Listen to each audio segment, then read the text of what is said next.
présuppositions, c'est-à-dire trois croyances qui sont au fond du cœur de l'homme aujourd'hui.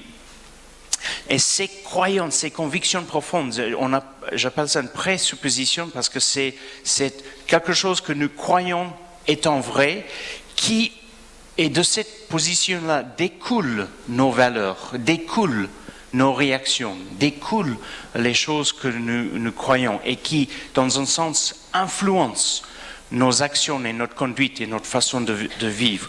Trois convictions ou croyances profondes qui est évident au cœur de l'homme aujourd'hui dans le monde. Et avant d'aller plus loin, juste prier. Père, merci pour ta parole. Merci que tu es notre espérance et nous plaçons notre confiance en toi.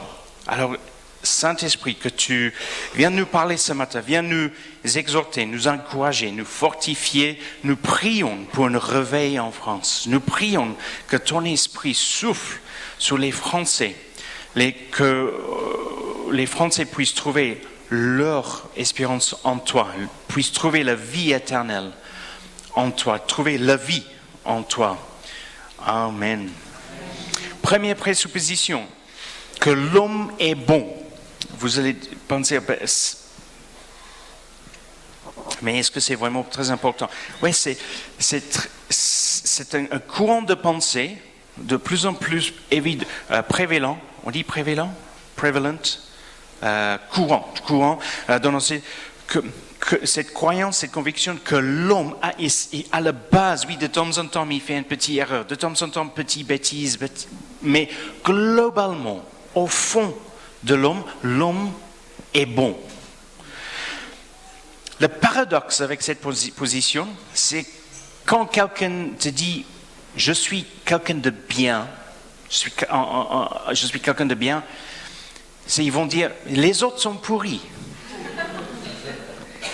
Mais si l'homme est bon, pourquoi c'est les autres qui sont... Tout le monde doit être bon.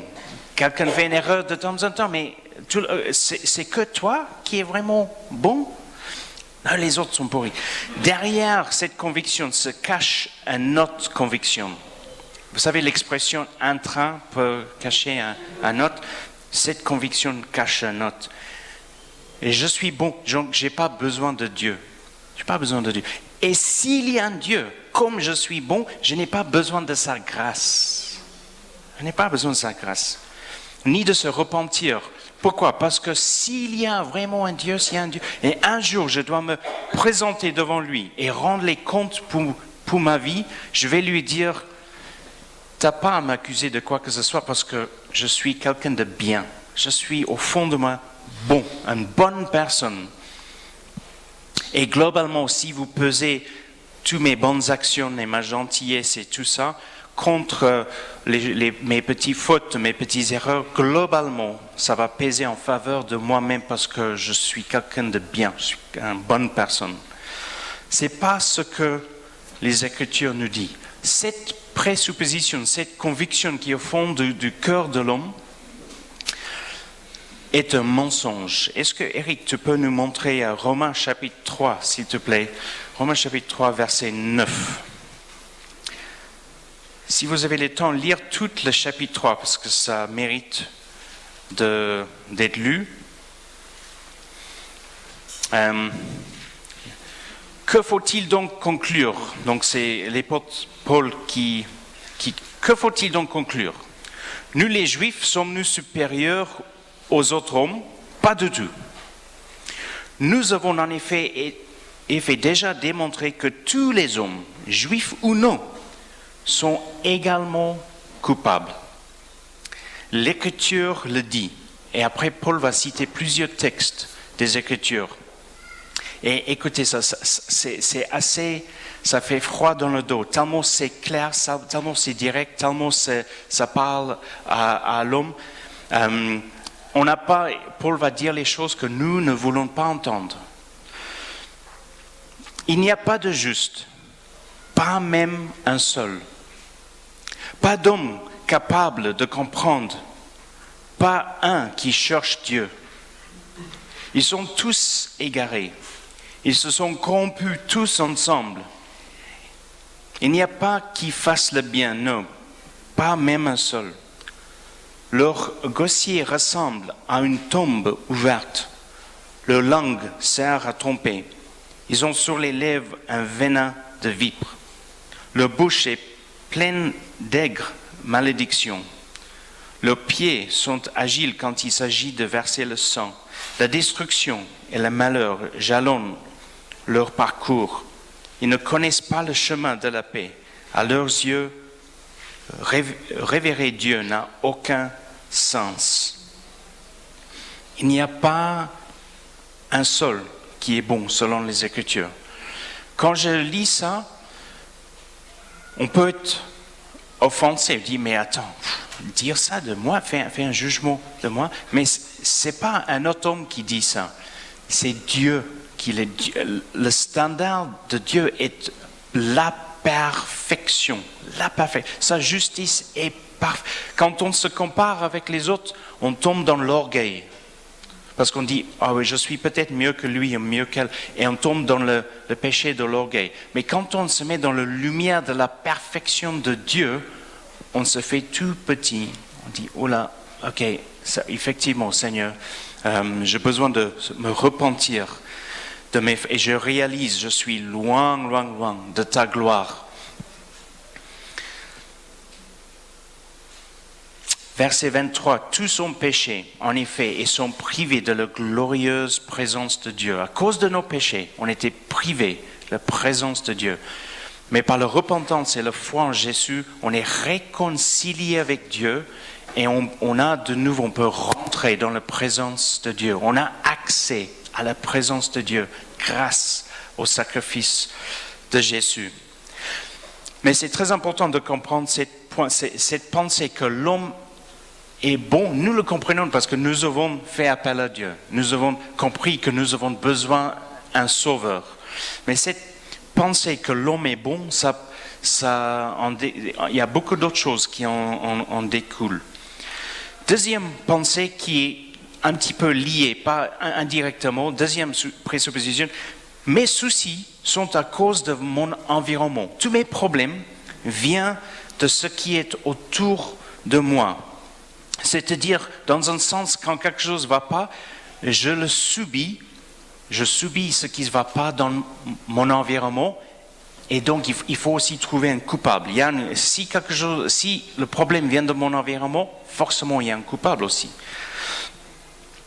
Des ennuis, nous avons tous. Les pépins dans la vie, nous avons tous. Et il y a plein de choses qui peuvent être améliorées. Je viens d'un pays en Afrique du Sud parce que les responsables du pays n'avaient pas planifié d'avance, malgré les conseils qu'ils ont reçus. L'économie a grandi, et la capacité de produire l'électricité est là. Et donc, le résultat, il y a des projets de construire les nouveaux centrales pour produire l'électricité, mais pour plusieurs heures dans la journée, clac, ils coupent l'électricité. Donc, il y a des zones où chacun à son tour, 2 ou 3 heures, pas d'électricité. Vous imaginez, vous avez une entreprise, vous êtes en train de faire un café dans votre restaurant, plus d'électricité. Vous ne pouvez même pas prendre le paiement des gens. Parce que tout marche avec l'électricité. Donc, il y a plein de choses qui peuvent être améliorées dans notre société. Mais le monde dans lequel nous vivons est beaucoup mieux qu'il y a 30 ans, il y a 100 ans, il y a 200 ans. Vous avez peut-être entendu parler d'un index du développement humain. Dans cet index, il regarde tout, santé, accès à l'éducation, l'espérance de vie, nombre de les nourrissons nombre de nourrissons qui meurent à la naissance. Il regarde toutes ces choses-là. Il est disponible sur Internet, Index Développement Humain. Et il dit que cet index progresse dans toutes les régions et dans toutes les catégories de développement humain, mais à des rythmes différents. Même le nombre de personnes qui meurent de faim aujourd'hui, il y a des gens qui ont faim, mais le nombre de personnes qui meurent de faim aujourd'hui est beaucoup plus bas que c'était il y a 30-40 ans. le monde dans lequel on vit nous donne beaucoup plus que peut-être nos ancêtres. Il y a 2-3 générations, il y a des anciens ici j'en ai déjà parlé, ça me fascine, ils ont cherché de l'eau dans un seau. Depuis des milliers d'années, l'homme cherche de l'eau dans un seau. Et depuis 2 ou 3 générations, on a de l'eau dans les robinets, on a l'électricité dans nos maisons. Nous vivons dans un niveau de confort que depuis des milliers d'années, l'homme n'a pas connu. Joyce Meyer a fait la remarque, elle a dit, on a beaucoup plus d'électroménagères dans nos maisons et dans nos cuisines aujourd'hui. Pour autant, est-ce qu'on est plus heureux? Billy Graham, en 1996, il a reçu la médaille du Congrès aux États-Unis c'était pour lui récompenser et reconnaître son travail qu'il a fait et son influence, son impact dans la nation aux États-Unis. Quelqu'un constant dans la foi. On lui donne cette médaille, un des plus grands honneurs que les États-Unis pouvaient donner à un de leurs citoyens. Il y a eu le président, présenté par le président des États-Unis, et d'autres hautes dignitaires et hautes fonctionnaires à cette cérémonie. Médaille du Congrès, 1996, et Billy Graham prend le micro, on lui donne le micro, il y a des speeches, il y a des prises de parole du président. Après, Billy Graham prend la parole. Il y a plein de choses qu'il a dit. On peut trouver son discours sur Internet. Vous pouvez regarder la vidéo. Je veux juste vous lire 2 choses je traduis d'anglais en français. Il dit la chose suivante. Il dit, nous sommes une société sur le point d'une autodestruction. Mais quelle est la vraie cause? Quel est le problème? Il dit, le problème est à l'intérieur de nous-mêmes. Ensuite, il dit, si jamais nous avons eu besoin de l'aide de Dieu, il dit ça publiquement, devant tous les fonctionnaires, c'est filmé par les caméras, etc. Il dit, si jamais nous avons eu besoin de l'aide de Dieu, c'est maintenant. Si jamais on a besoin d'un réveil spirituel, c'est maintenant.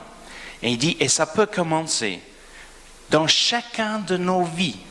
Vous voyez, il dit, il dit pas sur le gouvernement aussi, il dit, ça peut commencer dans chacun de nos vies si on se repent devant Dieu et on s'abandonne, on se rend, on abandonne à lui et à sa parole.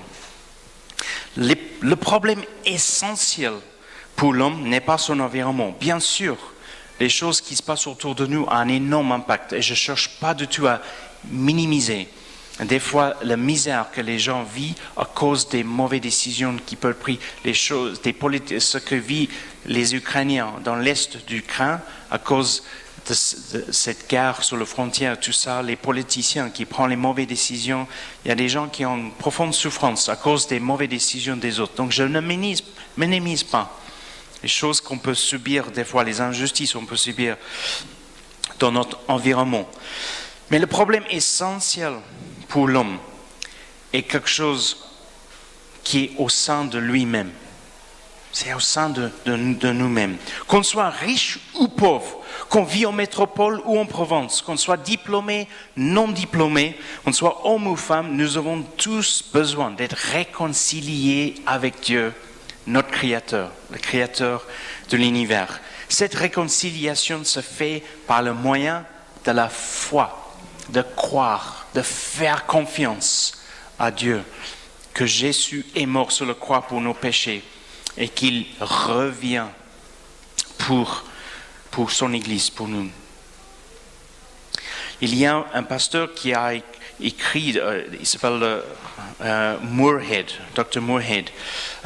Il a écrit un texte qui s'appelle « Le paradoxe de notre époque ». Et dans ce texte, ça parle un petit peu de cette idée que l'homme veut que son environnement va mieux. Avec cette pensée, je suis quelqu'un de bien, donc si quelque chose ne va pas dans ma vie, forcément ça ne vient pas de moi parce que je suis une bonne personne, je suis quelqu'un de bien. Donc s'il y a un souci, ça vient de mon environnement, Et ça parle un petit peu le paradoxe de notre époque et notre environnement. Je vais pas tout lire, mais je vais traduire quelques des choses. Il a écrit. Il dit, nous avons les bâtiments beaucoup plus hauts qu'avant, mais nous avons, en anglais, a short temper, des humeurs beaucoup plus courtes. On se fâche beaucoup plus facilement. On a des autoroutes beaucoup plus larges, mais les points de vue beaucoup plus étroits. On dépense plus, mais on a le sentiment d'avoir moins. On achète des choses, mais on a le sentiment de ne pas en profiter. On a des maisons plus grandes, mais des familles plus petites. On a plus de convenience, et comme les électroménagers, on a des choses qui nous aident, mais on a moins de temps. On a plus de diplômes, mais moins de bon sens. On a plus de connaissances, mais moins de sagesse. On a plus d'experts, mais plus de problèmes. On a plus de gadgets, mais moins de satisfaction. On a beaucoup plus de médecine et plus de médicaments, mais pas de bien-être. Il dit, on ne rigole, on ne rit pas assez, on conduit trop vite, on est vite trop en colère. On se couche trop tard le soir, on se lève trop fatigué le matin, on ne lit pas assez, on regarde trop de télé, on ne prie pas assez. On a multiplié nos possessions, mais on a réduit nos valeurs. On a appris comment gagner une vie, comment gagner notre vie, mais on n'a pas appris à vivre notre vie. On a ajouté des années à notre vie, mais on n'a pas ajouté la vie à nos années. On est allé jusqu'à la Lune et on est revenu, mais on a du mal à traverser la rue pour rencontrer notre voisin. On a conquis l'espace, mais on n'a pas conquis l'espace intérieur. On a fait des grandes choses, mais on n'a pas fait des bonnes choses. On veut nettoyer l'air que nous respirons, mais nous polluons l'âme, notre âme. Et il continue à parler des paradoxes de notre époque. Nous voulons un environnement qui nous rende heureux, et plus que notre environnement ressemble à ce que l'homme cherche, paradoxe, on est de moins en moins heureux. Qu'est-ce qui se passe? Troisième supposition, si les soucis sont à cause de mon environnement, la solution est également dans mon environnement. La solution est autour de moi. Il faut régler, modifier, changer, améliorer. Et si le problème de mal-être est au sein de l'homme, forcément, nous n'allons pas trouver la solution dans notre environnement. On ne va pas trouver la solution dans le contexte. Je suis pour qu'on améliore notre contexte. Plus de justice sociale. Que les mairies règlent les nids de poules dans notre rue. Ils avaient promis de le faire. Ça sera mieux. Plein de choses peuvent être améliorées. Mais le problème essentiel pour l'homme ne va pas être trouvé dans notre environnement. N'empêche que l'homme cherche des solutions et il est déçu ou insatisfait. Presque chaque fois, ou peut-être au bout d'un moment. J'ai entendu un commentateur hier soir à la télé qui faisait la remarque que j'ai trouvé pertinent. Il a dit, parce qu'il y a un moment, on faisait une liste des critiques de notre président actuel. Et ce commentateur a dit, mais le président avant lui et le président qui lui a précédé, et le président qui lui a précédé, aucun de ces présidents est arrivé à nous rendre heureux. Quel président va nous rendre heureux? On va lire qui va tout régler. Peut-être on va trouver quelqu'un qui va régler un parti, mais il y a un autre parti qui va être mécontent. Après, parce qu'il n'y a pas quelqu'un dans l'environnement extérieur de nous qui va nous rendre heureux. C'est pas la peine de chercher dans notre environnement. J'ai quelqu'un que je connais, il s'appelle Nick Hardy. Je vous ai déjà partagé ses témoignages. Il était homme d'affaires, donc PDG de son entreprise. il a commencé, oui, c'est une longue histoire, mais il a monté les échelons jusqu'au point où il a pu acheter l'entreprise. Il est devenu propriétaire de cette entreprise. Chaque année, dans son témoignage, il parle de chaque année, il changeait de modèle de voiture. Il avait le modèle de voiture le plus récent. Il pouvait choisir ce qu'il voulait comme voiture. C'est lui qui décidait quel allait être son salaire. On ne lui a pas donné un salaire, il décidait de son salaire. Il pouvait passer autant de temps qu'il voulait sur le terrain de golf pour jouer du golf. Et un jour, en jouant du golf, il dit, mais j'ai tout ce que je voulais, tout. Y a pas plus, les vacances, on peut aller n'importe où dans le monde chaque année pour nos vacances. Il n'y a rien que je ne peux pas avoir. J'ai réussi dans tout ce que je voulais. Et il avait un sentiment d'un grand vide au sein de lui. Et il s'est dit, et c'est ça, c'est tout ça, avec ce sentiment de vide, ce sentiment d'être pas satisfait. Et il avait la foi dans son cœur, il croyait en Jésus, mais c'était juste une petite flamme qui brûlait dans son cœur. Et il y a eu une conviction dans son cœur que le vrai but de sa vie était de faire la volonté de Dieu, de vivre pleinement pour Dieu, de s'épanouir dans sa relation avec Dieu. Il a dit, ok Seigneur, je vais approfondir ma relation avec Dieu, je veux marcher près de toi, je veux découvrir ta volonté pour ma vie et le faire. Et pas longtemps après, il est devenu ancien dans son église, et pas longtemps après, il y avait une église qui avait besoin d'un pasteur. Il a dit, je suis disponible, je suis prêt à le faire. Il a vendu son entreprise.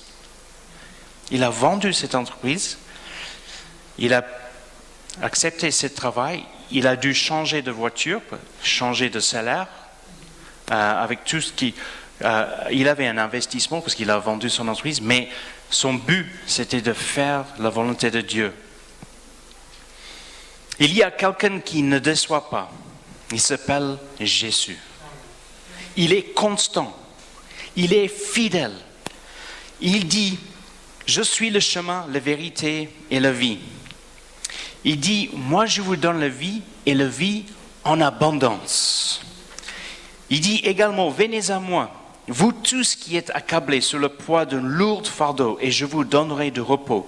Prenez mon joug sur vous et mettez-vous à mon école, car je suis doux et humble de cœur, et vous trouverez le repos pour vous-même. Le bien-être que nous cherchons, que nous aspirons, ça vient quand nous plaçons notre confiance en Jésus, et c'est lui qui s'assoit sur le trône de nos cœurs dans un sens. On dit, ok Dieu, c'est toi le roi des rois, que ton règne vienne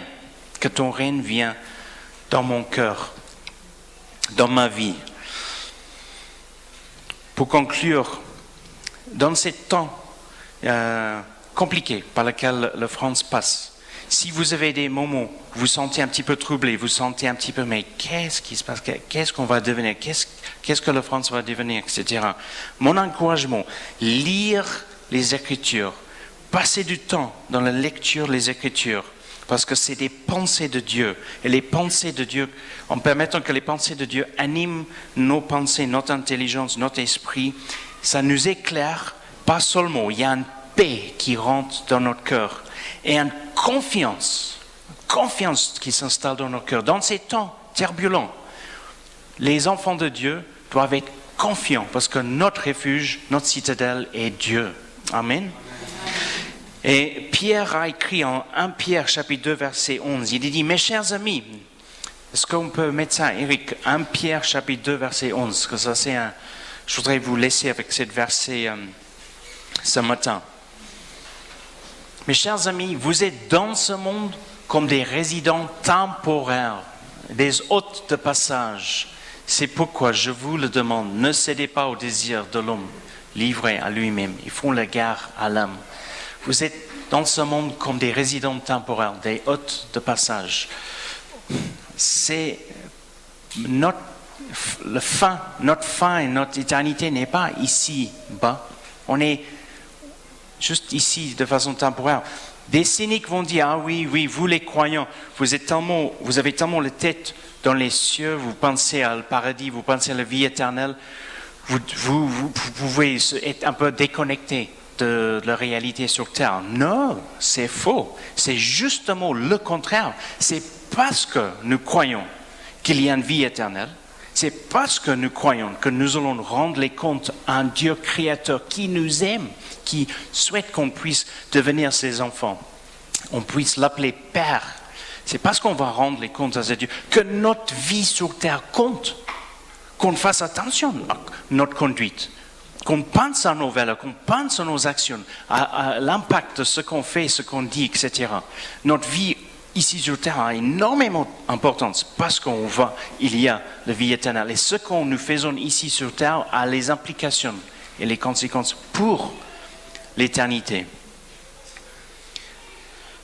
Mais ça nous permet aussi de juste garder les choses en contexte, en regarder avec on est ici sur Terre pour un temps, on est passagers. Nous attendons le retour de Jésus. Donc l'Église est le corps de Christ dans ce monde qui est en crise. Tout cette planète est en crise. Et l'Église est le corps de Christ ici sur Terre.